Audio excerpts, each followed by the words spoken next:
साथ में हम लोग जिन्हों को देखते हैं जो कि लोगों से यानी सिविलाइजेशन से काफी दूर आ जाता है, क्योंकि उसे नहीं पता है कि जॉब चेंज क्वेस्ट के अंदर क्या होने वाला है। जिन वो बताता है कि ये क्वेस्ट मुझे तब मिली थी जब मेरे लेवल 40 हो गया था। पहले भी मुझे 2 डंजन मिले थे, लेकिन मुझे उसकी की आइटम मिली थी और ऐसे ही मुझे क्वेस्ट मिली थी जो कि मुझे तुरंत ही करनी पड़ी थी, जैसे कि पेनल्टी और इमरजेंसी वाली। पर ये वाली जो क्वेस्ट है लगता है ये ऑप्शनल है, ये मुझे टाइम दे रही है डिसाइड करने के लिए। इसका मतलब ये क्वेस्ट को ज्यादा डिफिकल्ट होने वाली है। लगता है ये कोई जरूरी इवेंट है जो कि मुझे ताकतवर बनाएगी और मुझे काफी सारी अच्छी स्किल्स देगी। जिन वो अब इस क्वेस्ट को एक्सेप्ट कर लेता है और उसके सामने एक गेट ओपन हो जाता है। तभी उसे याद आता है कि उसने तो अपने डेली क्वेस्ट करे ही नहीं। तो वो कहते हैं कोई बात नहीं, जब मैं वापस आऊंगा तब मैं उन्हें कर लूंगा। पता नहीं अंदर जाकर मुझे क्या मिलेगा, लगता है काफी ज्यादा इंटरेस्टिंग चीज होगी। ऐसा बोलने के बाद जिन वो अब अंदर चला जाता है और अब अगले सीन में हम लोग को एक नाइट दिखाया जाता है। अगले सीन में हम लोग यो को देखते हैं जो कि अपने डैड के साथ बैठा होता है। तभी वहाँ पर यो का बड़ा भाई जिन सुंग आ जाता है, जिसके बाद हम लोग वापस से जिन्वो को देखते हैं। वो कहने लगता है कि डंजन तो काफी नॉर्मल लग रहा है। तभी वो रियलाइज करता है कि वो यहाँ पर पोशन और फुल रिकवरी यूज नहीं कर सकता है और वो यहाँ से जा भी नहीं सकता है जब तक वो क्वेस्ट को पूरा नहीं करता तब तक। तभी उसे कुछ सेंस होता है और अब वो अपने वेपन को बाहर निकाल लेता है और अब उसके सामने एक आर्मर पहना हुआ बीस्ट आ जाता है। वो जिन्वो के ऊपर हमला करने के लिए आता है, लेकिन जिन्वो भी काफी तेजी से जाकर उसके ऊपर हमला करता है। पर अब उस नाइट को बिल्कुल भी कुछ नहीं होता है। ये देखकर जिन्वो हैरान होता है। वहीं पर अब वो नाइट जिन्वो के ऊपर हमला कर रहा होता है। तभी जिन्वो थोड़ा सा पीछे हटकर उसके ऊपर फेटल स्ट्राइक से हमला करता है, पर अब भी उस नाइट को बिल्कुल भी कुछ नहीं होता है और अब वो नाइट लगातार जिन्वो के ऊपर हमला कर रहा होता है। जिन्वो अब कहता है कि मैं काफी सारे एनिमी से लड़ चुका हूँ, जैसे कि वो स्नेक वाला मोस्टर। उन मोस्टर के जो बाहर वाला हिस्सा होता है वो काफी हार्ड होता है। तभी जिन्वो अपने वेपन को अंदर करके उस नाइट को पकड़ लेता है और काफी ताकत लगाकर उसके सर को उसके धड़ से अलग कर देता है और उसे हरा देता है। जिन्वो अब कहने लगता है कि मैंने अपना फेटल स्ट्राइक वेस्ट कर दिया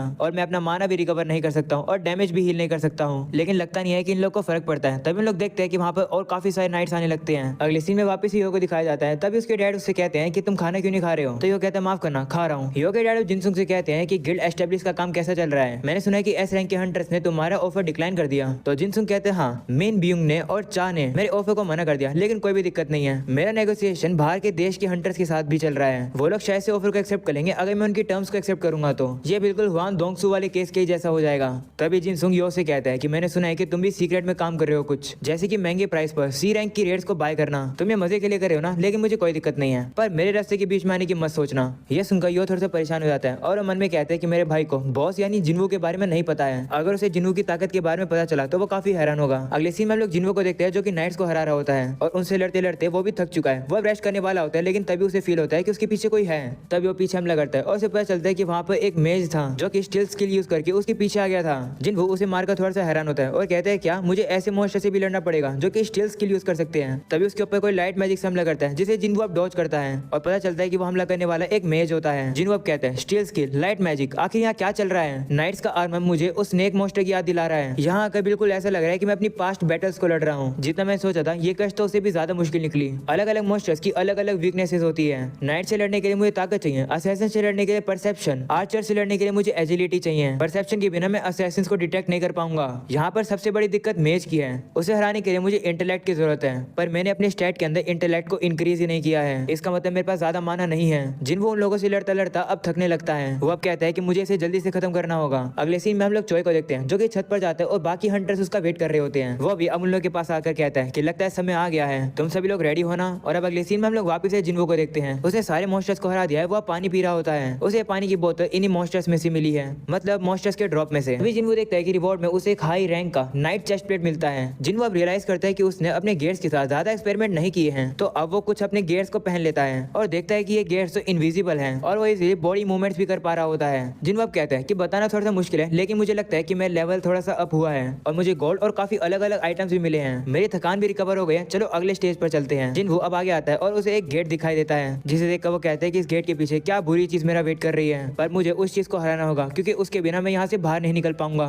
जिन्वो अब उस गेट को खोल देता है और अब अचानक से उसे एक काफी तेज हवा सेंस होती है। जिन्वो को थोड़ी सी चिल्स भी आने लगती है। वो अब उस गेट के अंदर चला जाता है और अब वो गेट बंद हो जाता है। अंदर आने के बाद जिन्वो देखता है कि वहाँ पर जितनी मशाले होती है वो ऑटोमेटिकली चल जाती है। जिन्वो देखकर कहता है कि क्या ये कोई सिंहासन का रूम है? तभी सामने से कोई आ रहा होता है, जिसे देखकर जिन्वो अपने वेपन को बाहर निकाल लेता है। जिन्वो अब कहता है ये नजारा, आवाजें और जिस तरीके से ये सब कुछ फील हो रहा है मेरी पूरी बॉडी को याद है। ये प्रेशर बिल्कुल वैसा ही है जैसे मुझे डबल डंजन के अंदर फील हुआ था और ये सारी इंटेंसिटी इस बंदे में से आ रही है। जिन्वो के सामने अब वही नाइट आ जाता है। हमें पता चलता है कि ये बंदा नाइट कमांडर इग्रिस है। उसे देखकर जिन्वो कहते हैं कि इसका नाम तो रेड कलर के अंदर है। अब तक जितने भी दुश्मनों से मैं लड़ा हूँ मैं फील कर पा रहा हूँ कि ये उन सभी में से काफी ज्यादा ताकतवर है। ये एक नाइट है जो कि खाली सिंहासन को डिफेंड कर रहा है। तब इग्रिस जिन्वो से लड़ने के लिए तैयार हो जाता है और वो एकदम से काफी तेज से जिन्वो के पास हमला करने के लिए आ जाता है। जिन्वो भी काफी तेज से उसके तलवार के अटैक को डॉज करता है, तो इग्रिस का अटैक एक पिलर के जाकर लगता है और अब वो पिलर पूरी तरीके से टूट जाता है। ये देखकर जिनवू हैरान हो जाता है। तभी एक रेस वापस अपनी तलवार को घुमाकर जिनवू के मारता है और अब जिनवू पीछा कर गिरता है, जहाँ पर एक रेस उसका वहां पर ही पीछा करता है और उसके ऊपर हमला करता है। जिनवू फिर से उसके अटैक को डॉज करता है और अब अटैक पीछे दीवार के जाकर लगता है और वो दीवार पूरी तरीके से टूट जाती है। जिनवू अब समझ जाता है कि इग्रेस काफी ताकतवर है। वो कहता है कि इग्रेस इतने हैवी आर्मर पहनकर भी इतनी तेजी से मूव कर रहा है, ये तो एक मॉन्स्टर है। जिनवू अब उसके पास जाकर उसके ऊपर काफी सारे हमले करता है, जिसे इग्रेस हर बार डॉज कर रहा होता है।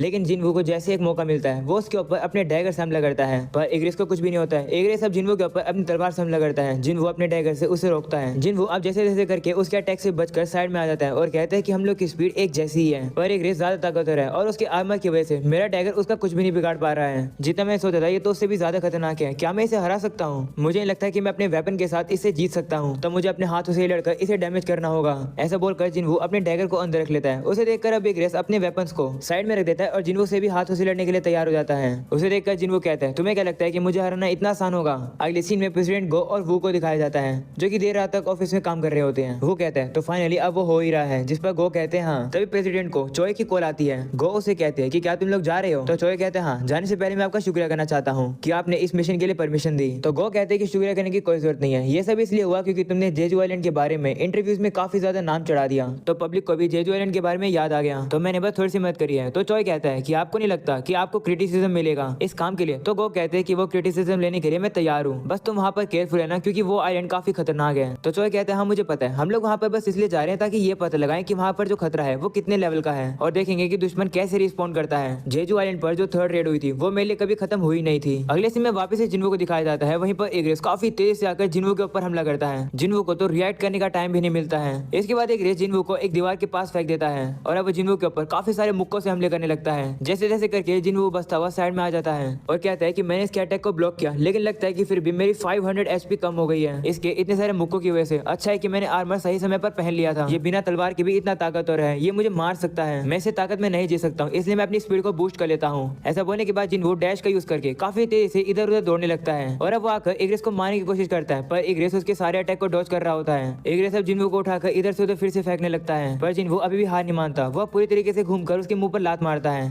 इस वजह से अब इग्रेस और ज्यादा गुस्सा हो जाता है और अब जिनवू को धोबी की तरह मारने लगता है। वह वापस से जिनवू को इधर से उधर उठाकर पटकने लगता है। वह सीधा ही जिनवू को सिंहासन के ऊपर फेंक देता है। जिनवू की भी हालत काफी बुरी हो जाती है। अगले सीन में हम लोग जीना को देखते हैं, जो कि जिनवू के लिए खाना रख देती है और अब अपने रूम में जाकर पढ़ाई करने लगती है और साथ में वो खाना भी खा रही होती है। दूसरी तरफ हम लोग इग्रेस को देखते हैं, जो कि अपनी तलवार को अपने पास बुला लेता है और अब जिनवू के ऊपर हमला कर देता है। लेकिन तब हम लोग देखते हैं कि जिनवू उसकी तलवार को पकड़ लेता है और चिल्लाकर कहता है कि मैं अभी तक हारा नहीं हूँ। ऐसा बोलने के बाद वो इग्रेस को थोड़ा सा दूर कर देता है, जिसके बाद जिनवू अपने डैगर को बाहर निकालकर उसे इग्रेस की आंखों में मार देता है। इस वजह से इग्रेस को अब काफी दर्द होने लगता है। इसी मौके का फायदा उठाकर जिनवू उसे पकड़कर पीछे ले जाने लगता है और काफी तेजी से लाकर उसे एक दीवार पे मार देता है। वहीं पर इग्रेस जिनवू के डैगर को बाहर निकाल के जिनवू को उसी से मारने वाला होता है, लेकिन जिनवू कहता है कि यह डैगर मेरा है, ये मेरी इन्वेंट्री में वापस आ जाएगा। ऐसा बोलने के बाद जिनवू इग्रेस के हाथों से उस डैगर को ले लेता है और उसे अपनी इन्वेंट्री में डाल लेता है और अब वो वापस से उसे बाहर निकालकर इग्रेस के एकदम गले के अंदर डाल देता है। पर डैमेज इतना ज्यादा गहरा नहीं होता है, इसलिए जिनवू थोड़ी सी और ताकत लगाता है। वो अपनी फेटल स्ट्राइक सारी यूज करने लगता है। जिनवू अब अपनी पूरी ताकत लगाकर अपने डैगर को इग्रेस के गले के अंदर अब घुसा ही देता है और अब उसे हरा देता है। ये देखकर जिनवू कहता है कि मैं जीत गया ना।